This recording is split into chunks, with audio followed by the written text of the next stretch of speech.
Hi, everybody. Welcome to week 24 of the Bible Together reading program here at First Christian Church in Jefferson City, Missouri.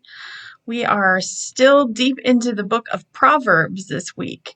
And up until now, we've been getting a lot of these long speeches about seeking wisdom.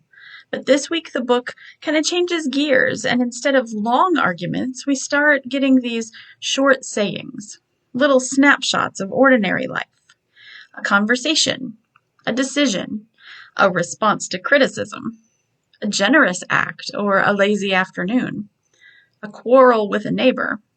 It's almost as if the author is trying to tell us that wisdom isn't something we master all at once. It's something we practice, one ordinary moment at a time.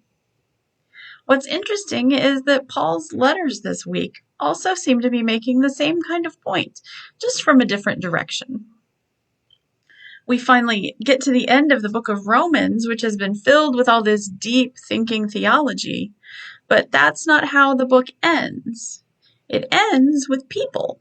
Name after name, Paul sends his greetings.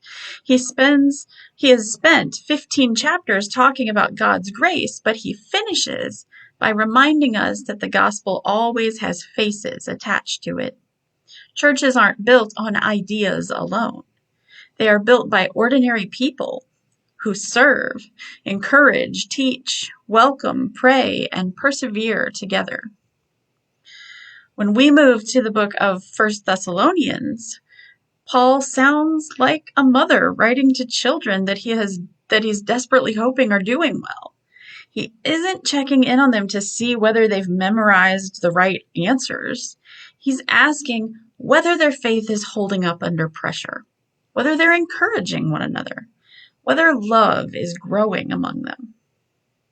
There's a temptation to think that Christian life is mostly about learning more. If I read another book or listen to another podcast, if I could just understand this theological concept a little more clearly, then I would finally be mature.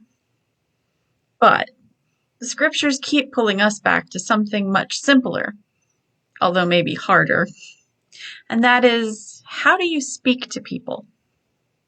How do you respond when you're frustrated? Can people depend on you? Are you becoming more patient, more generous, more humble?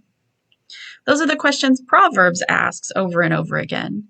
And they're the questions Paul asks too, just in a different way.